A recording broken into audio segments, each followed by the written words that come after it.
AP Macro FRQ number 3. This is obviously comparative advantage.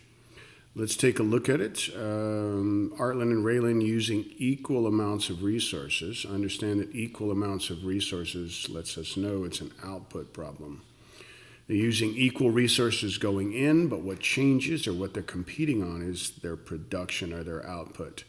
It is an output problem. Make sure you know the difference between outputs and inputs.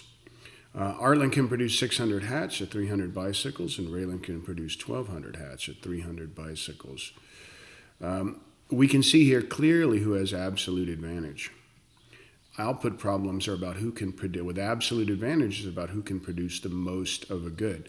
So obviously Raylan has absolute advantage in the production of hats. Nobody has an absolute advantage in the production of bicycles because they both produce the same amount. So absolute advantage here would be Raylan with hats. They want us to calculate the opportunity cost of a bicycle in Artland. To do this, we obviously need to draw our little chart here. We're going to do Raylan on the left, Artland on the left, people or countries on the left, and goods on the top. So we'll do hats here. We'll do bicycles here. Raylan can do 1,200 and 300. Artland can do 600 and 300. All right. We want to calculate the opportunity cost, so we know it's an output problem. Output problem means we do the math over. The math will be done over. Simple way to remember how to do it. 300 goes over 1,200. 1,200 over 300. 300 over 600. 600 over 300. 3 and a 12 is 4. 3 and a 6 is 2. 12 divided by 3 is obviously 0.25. 3 divided by 6 is 0.5. So now we're going to look in categories, or I guess we could say columns. Who gives up the least? And the way we say this is for one hat produced, Raylan gives up 0.25 bicycles. For one hat produced, Artland gives up 0.5 bicycles. Raylan gives up the least amount of resources, therefore he should produce hats. Then we look in the other column, and we can see clearly that for one bicycle produced, Raylan gives up 4 hats. For one bicycle produced, Artland gives up 2 hats. Whoever gives up the least or has the lowest opportunity cost should produce it. They are asking us to calculate the opportunity cost of a bicycle in Artland. So for one bicycle produced, Artland gives up 2 hats. It is 2 hats is the opportunity cost, or what's giving up when Artland produces one bicycle. Make sure you know how to read those. Tricky.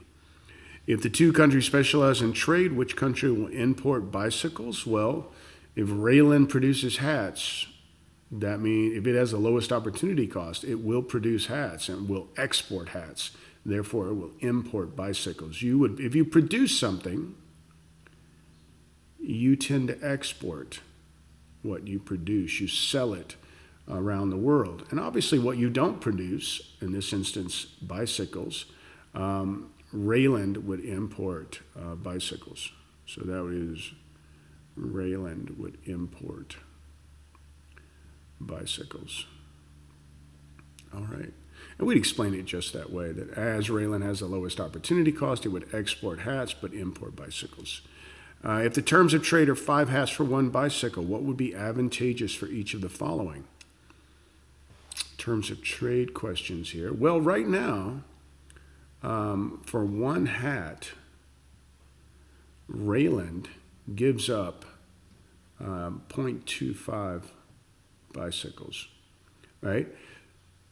So if he had to give up 5 hats, and because he produces hats, so if he gives up 5 hats and he only gets, 1.25 bicycles,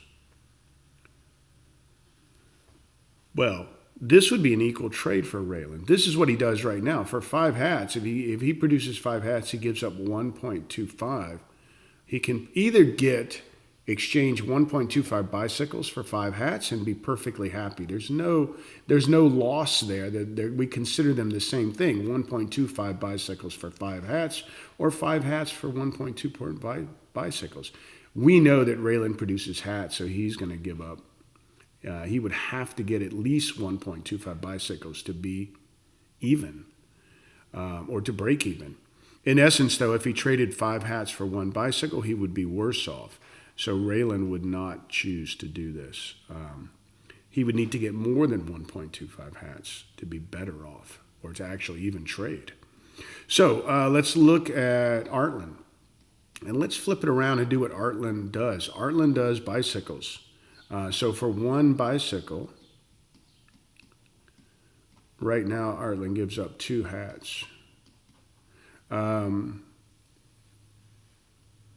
What if Artland was able to trade 1 bicycle for 5 hats?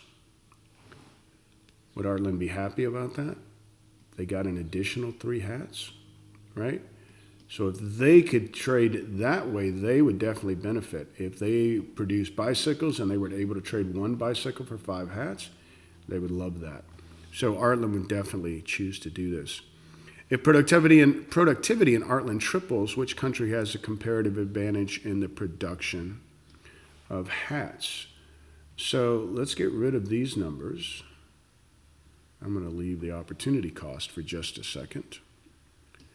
But let's triple the numbers here. Artland does 612, let's say 18, 369. Remember, it's an output problem, so the math is over. We do 900 over here. We do 1800 over here. What do you know? 9 goes into 18 2 times. 18 into 9.5. Nothing changes. When their numbers triple, those opportunity costs would not change. So we would still have Raylan doing hats and bicycles here. All right. Hats, we need to answer it, would be Raylan. No explanation needed. Just write Raylan, and you're good. All right, guys, be safe. Take care. Bye.